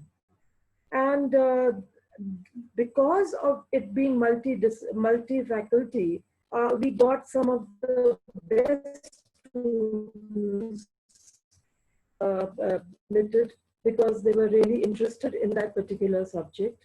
And secondly, as I said earlier, they mingled with each other, and there were several courses, self-financing courses, which we started, and which really, really helped in making the students perfect in many ways, and they complete. And I'm not being boastful, but and whatever they had entered into, whatever competition. So this, I think, advantage. And the fact that the government is considering making all colleges multi-faculty and multidisciplinary. They're two different things, multi-faculty and multidisciplinary. And that will definitely increase the standard of the college, standard of college, and make it more interesting, make it more exciting, make the students who like to do so many things. For instance, I'll just give one example. The students were very keen on, they used to submit some small little presentations to us. So there was this move of starting an entrepreneurship cell in the college, and the board was very much against it, but I insisted on it, and we started an entrepreneurship cell with just 20 students. Today there are 2,000 members on the cell. And the Vani Foundation, California. So it really, and the students going all over the country, and so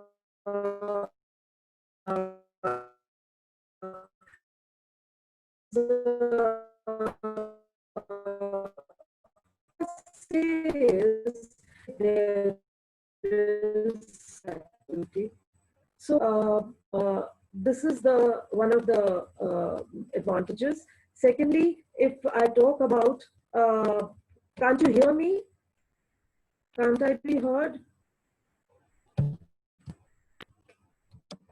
No, Namita? you are not being heard clearly. Kirti Buaji, your voice is not coming very clearly. That's, is it because of your bandwidth or what is it?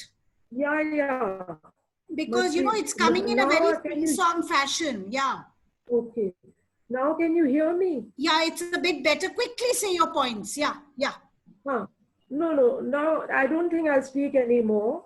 But what I feel is that now I'll come to the next point, which is graded autonomy. Now we already have autonomy, but it is a limited autonomy. The university still gives out the degrees, and the degrees of Mumbai University, but in many ways, we can start new classes, we can start new subjects, the teachers, we can recruit teachers as we want. So there is a certain degree of autonomy in the college, but full autonomy is something which has to be looked at very, very seriously, because the college is on its own. Of course, what happens is you depend on the private sector, on people who will give you money, for making. Of course, the government also gives you. It's not as if the government will not fund you. The government will fund a college which has a full autonomy, but there are lots of minus factors also and then what happens? That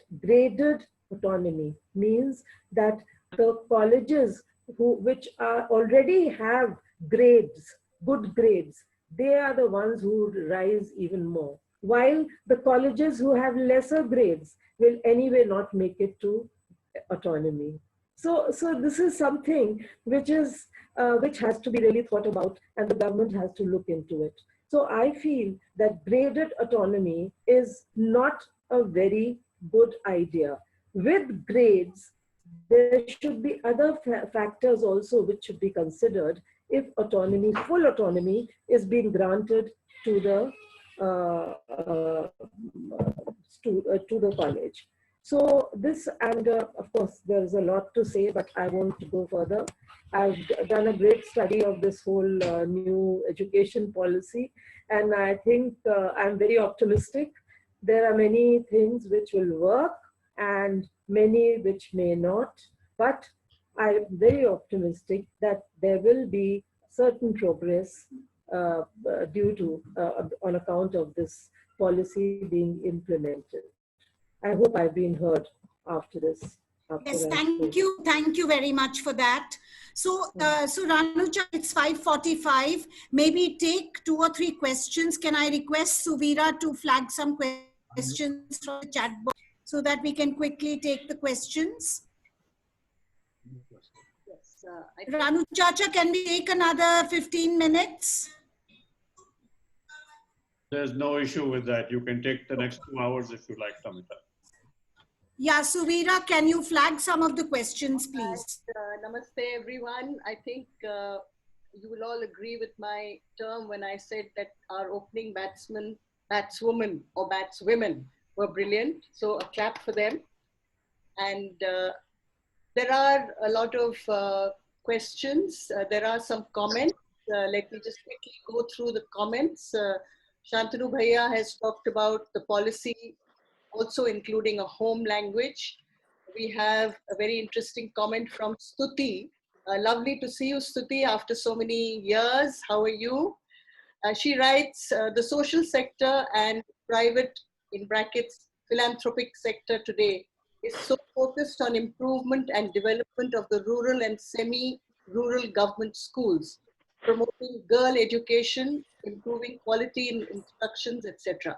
Now, this is her sector, so she must be knowing what she's talking about.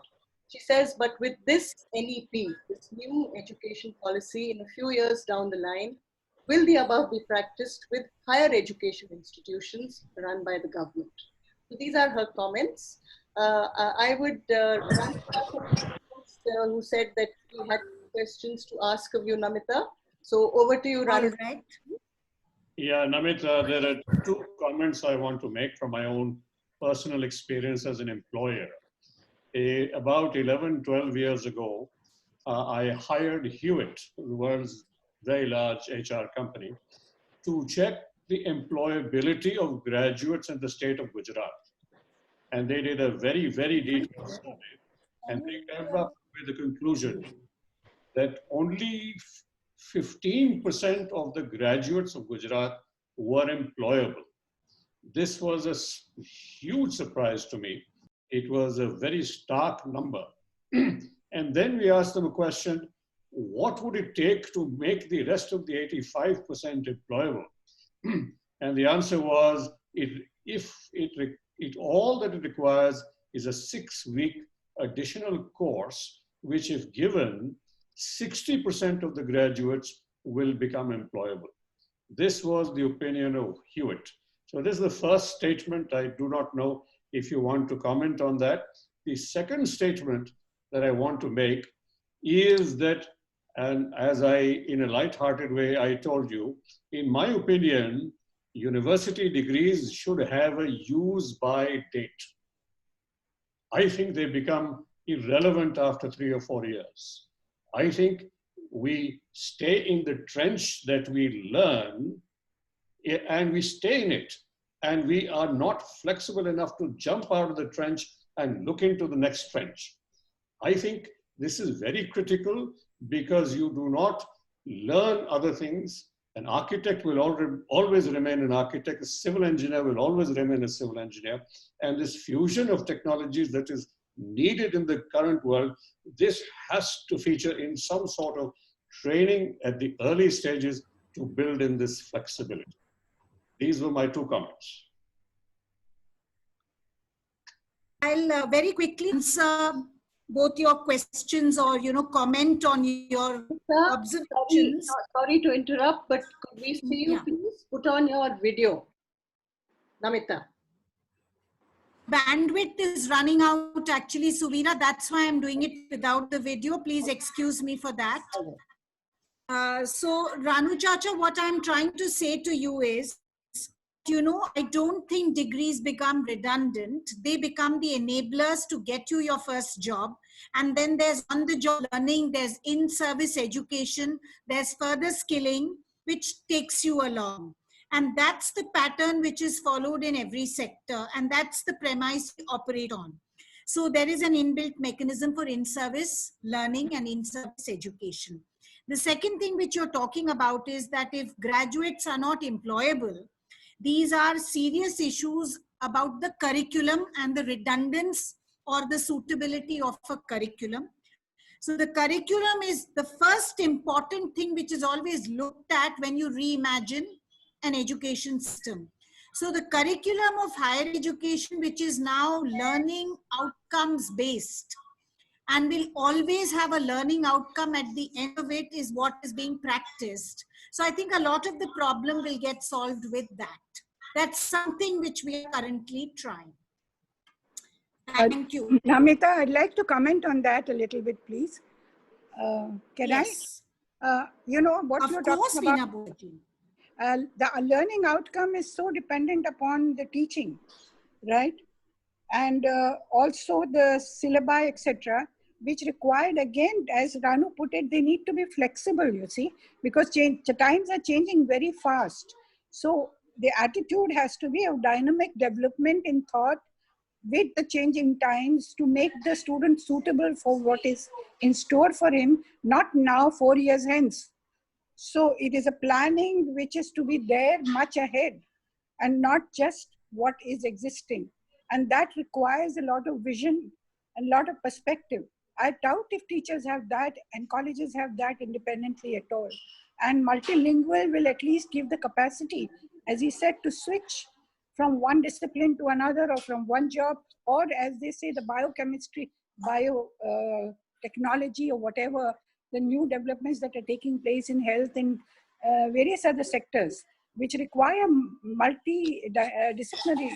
So that is, I think, required, a part of education. So Veena Buaji, that is the policy thrust. Yeah, that is the policy thrust, and earning credits and having credits drawn from a multidisciplinary perspective. It's called a basket of credits. That is what is going to be the enabler. Yeah. Yeah. Namita ji. Can I also have a word sometime? Shantanu Bhaiya, can we just finish with the questions? Please.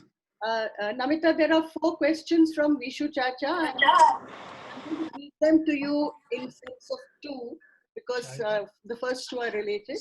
The first one says, why has English been omitted in stage 1? Will the government be able to impose the decision of teaching in mother tongue on private schools in metropolitan cities which cater to a cosmopolitan society? Question 1. Question 2. but the lack of English speaking skills One is shared between me and my wife. not prove to be disadvantageous when the children go out into the world. Second question. So they're both pertinent. Would you like me to read them again, or you've got it? Yeah. So I think I addressed them when I spoke about them. The minister says that there is flexibility. So in a cosmopolitan city, and I cited the example of the cathedral and John Connon School principal who had raised this issue. The Prime Minister did say that you can teach English also, but you must also preserve the home language or the mother tongue or the state language or the regional language, whatever you want to call it. So that flexibility is there, but the policy says as far as possible, preference should be given to teaching in the home language / mother tongue for all private and government schools. So, you know, this is something which there's a lot of protest about. Yes, so we have to wait and see how they are going to take the protest. And I did say that, yes, English is an identity. English is not just a language, it's an identity. And I talked about it in the colonial framework and the legacy that we have inherited. So I think Vishu Chacha, that would take my response to your question. Well, Vishu Chacha and Neelu Chachi as well. And Neelu Chachi, yes. Both. Vishu Chacha, it's like I'm talking, but the name that is showing is Chandas. So, you know, we have to address this. Yeah. So, Veera, can we move on? Yeah. Next two questions also from Vishu Chacha and Neelu Chachi are digital learning. India comprises of 70% approximately of students in rural areas. Will they be able to afford the data in brackets gigabytes required for online learning? Question 2. Teachers are the sheet anchors of the education system and key to quality education. How does the NEP address the issue of developing teachers and upgrading their skills? Okay, I can answer the second question better than I can answer the first, because we have been asked to revamp the teacher preparation programs. So there's going to be an integrated 4-year BA, B.Ed, BSc, B.Ed program. There's going to be a 2-year B.Ed program for graduates and a 1-year B.Ed program for postgraduates. And there's going to be continuous professional development of teachers. That's all getting into a structured mode. And that's going to be taken care of by the National Council of Teacher Education. So hopefully with that, teacher quality will get looked at. There is also a huge move towards better professionalization of school teaching, so that better talent is attracted to school teaching, so that all kinds of schools are served, including the international schools, which exist and which have licenses to survive. So that is about teacher preparation and teacher education. The first question, Vishu Chacha and Neelu Chachi, is a very pertinent question. This whole digital access and the digital divide is not something we are not talking about. We are talking about it in every webinar, every field is, whether the field is technology or the field is education. So the government is thinking of introducing various radio and television channels and distributing tablets to children in remote areas. And it's going to use educational television, radio, and it's going to use WhatsApp and worksheet orientations through WhatsApp, and hope that COVID goes, we all get vaccinated, all children come back to school to learn in a face-to-face mode. So because it's temporary and it's transitional and it's transient, therefore it's not being given that much importance. It's more of a troubleshooting approach which is being adopted to handle it so far.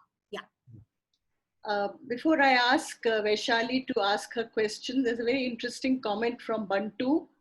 Sid Verma, might not be directly related to the education policy, but with COVID and many countries delaying international students from coming back, how has that and has that in some way of initiating a sense of urgency towards activating additional higher ed opportunities for future students? The credit banking system is definitely innovative. I quite like it, flexibility and freedom. Is there a special STEM focus in the policy across the academic continuum? This is from Australia, Namita. Yes. Yes, STEM, definitely there is a focus on STEM, and STEM as one of the approaches to learning science, technology, mathematics is definitely there. And it's going to be compulsory in school education to have a STEM approach. One of the approaches to science learning and maths learning is going to be STEM. So that is going to be there. About, getting students to come, about the difficulties created by COVID, etc. Everybody is looking at this as a temporary phenomenon. So there are no policy formulations on this. There is only temporary troubleshooting. Every university is making. So the state is not coming forward to give us any comprehensive consolidated view. The only thing we are regulating is when universities will open or close and be ready to, actually have physical presence in the campus. Shantanu Bhaiya wanted to ask a question. He said that. Okay. Shantanu Bhaiya, please. Vaishali after that. Shantanu Bhaiya, please unmute. Please unmute. Please unmute. No, please unmute. Yeah, doing it. Yeah. All of us have gone to the best schools and the best colleges, not only in India, but abroad. My concern is about the rural areas. And I personally feel that the major impact of any change in the education policy must have an impact in the rural areas, because that is where the largest number of children are. Schools and their infrastructure, it's in a terrible condition. Ranu was talking about unemployability of graduates in Gujarat. Any number of surveys have been carried out which show that even 5th standard students in rural schools can't do simple addition and subtraction. So the need of the hour really is to have very good infrastructure in the rural areas, to have very good teachers.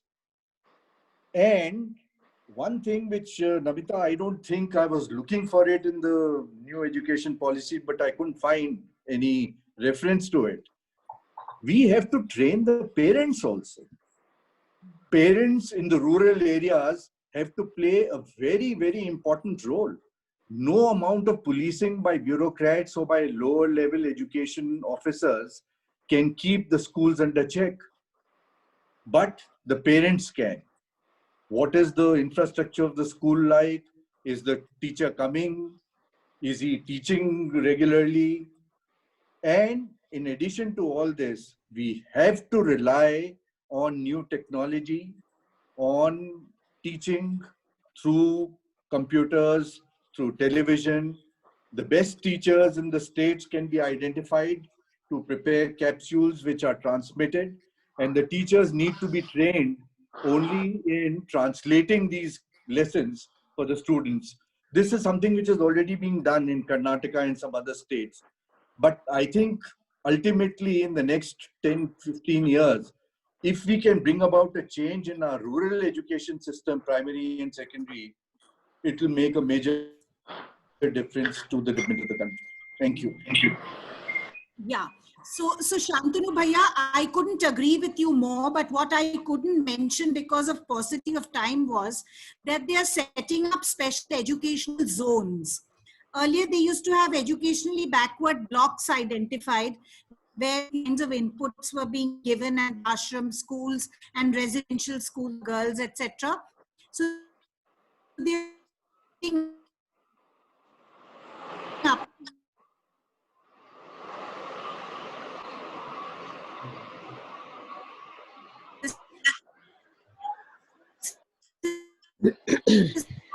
You're not audible.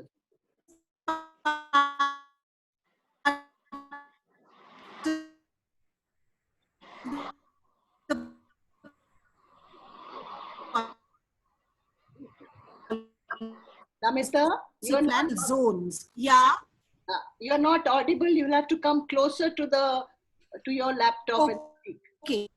Can you hear now? Can No. you hear me, Suvira? No. Can all of you hear me, please?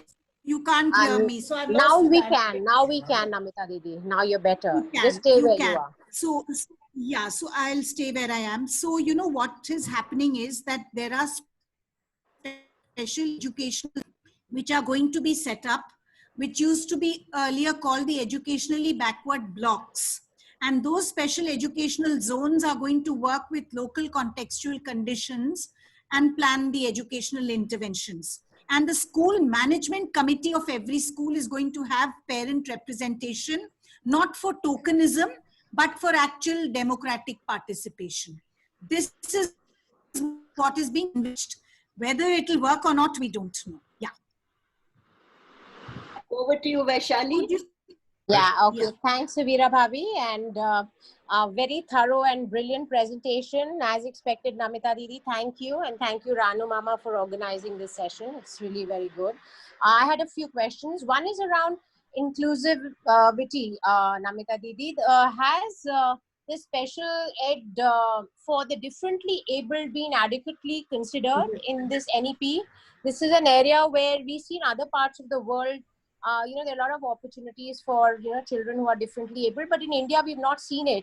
We are focusing on things like SC, ST, and so on and so forth, which has been on the agenda for decades. I think it's time in these current times to look at some of the other segments which require attention. My second question and point is around we are living in a global village, so with respect to entry of global universities, etc. Don't you think as long as there is regulation of quality and profiteering, we can increase the quality of supply of private and global educational institutions? Is that a bad thing or is that a good thing? Because that will increase competition and hence quality.